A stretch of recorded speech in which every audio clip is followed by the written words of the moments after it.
Hello folks. So in this video, we're going to be doing some pixel art animation work using Blender and Krita.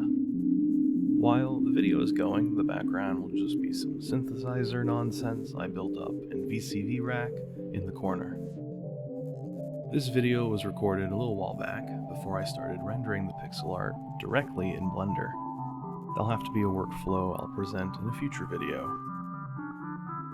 Here the basic idea is we're taking a geometric model in Blender and animating it to rotate. This little spiky ball is supposed to be a common enemy in a video game, so a simple animation with an easy to understand silhouette is important. The animation frames are exported from Blender and into Krita to be traced over with the default pixel brush tool. As I was just tracing things over, I didn't bother with a transparent layer. As a rule, I try to keep my outline work on a separate layer for my base coloring and my highlight layers. This allows easy exporting of separate sprite sheets for each element later. After choosing a base color and shadow color, I use the reference geometry picture to guide the simple two-tone shading.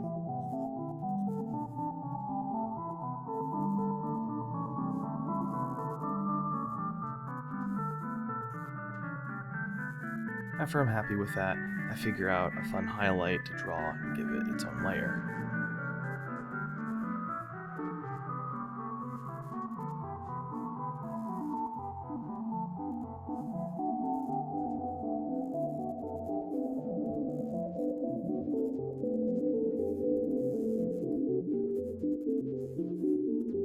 I'm going to repeat this process using the diamond shape rather than the spiky ball.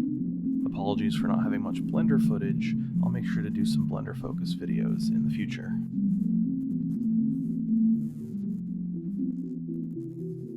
After spending a little time getting the lighting right and exporting the frames, I get to work on tracing the new shape.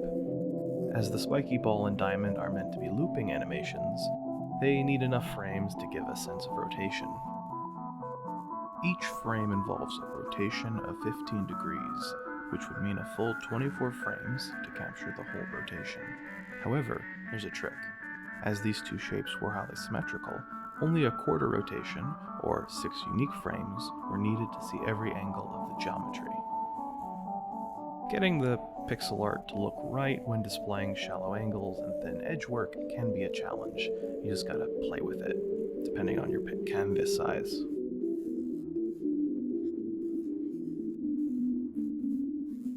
In animation, you generally animate on 1s, 2s, or 3s, which means how often the drawing changes on a per frame basis. Here, I'm animating on 2s, so every drawing appears on the screen for 2 whole frames.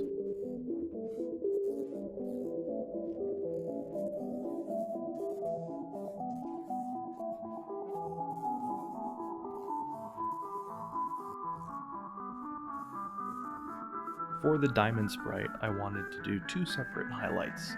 The first are bright lines on the surface, while the second I imagined 4 smoky orbs floating around it. In most animation software, using the onion tools to see past and future frames helps immensely with getting movement right. If I had come up with the idea earlier, I would have added the orbs in Blender, but I figured I could guesstimate the needed positioning to get the orbits correctly.